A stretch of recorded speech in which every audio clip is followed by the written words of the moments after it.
নমস্কার বন্ধুরা, আমার ইচ্ছে পূরণ চ্যানেলে আপনাদের সবাইকে স্বাগত জানিয়ে আমার আজকের রেসিপি শুরু করলাম। আমার আজকের রেসিপি বাটার পনির। তাহলে চলুন শুরু করি। প্রথমে আমি এরকমভাবে পনিরের টুকরো টুকরো করে নিয়েছি।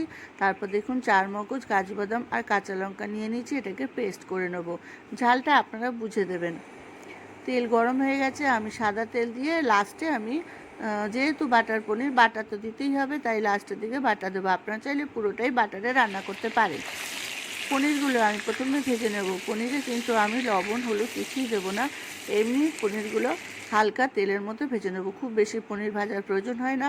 ভাজা হয়ে গেছে, আমি তুলে নিচ্ছি। ফোড়নে দেব গোটা গরম মশলা। গোটা গরম মশলা ফোড়নে দেওয়ার পর দেবো সামান্য একটু জয়িত্রী। খুব সুন্দর সেন্ট একটা বেরোবে, সেই জন্য জয়িত্রীটা দেওয়া। এবারে দিয়ে দেবো টমেটো কেচাপ। টমেটো কেচাপটা দেওয়ার পর সামান্য একটু জল দিতে হবে, তেল ছিটকাচ্ছে প্রচণ্ড পরিমাণে। এবার দিয়ে দেবো চিলি সস।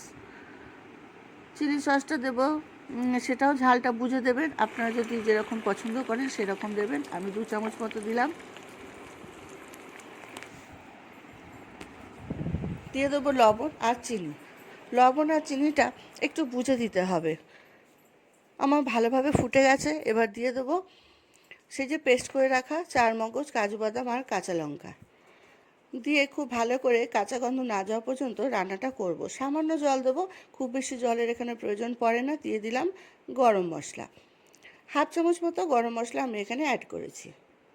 এবারে ফুটে উঠেছে, আমি ভালো করে ফুটিয়ে নিয়ে দিয়ে দিলাম পনির ভেজে রাখা। দিয়ে ভালো করে নাড়াচাড়া করে নেব। এই রান্নাটা কিন্তু বেশিক্ষণ আর সময় নেই, হয়ে এসেছে।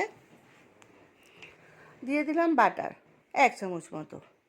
ওই যে বললাম, আপনারা চাইলে পুরো রান্নাটা বাটারে করতে পারেন। আমি সাদা তেলে রান্না করে লাস্টে বাটারটা ব্যবহার করলাম। আর দিয়ে দেবো ফ্রেশ ক্রিম।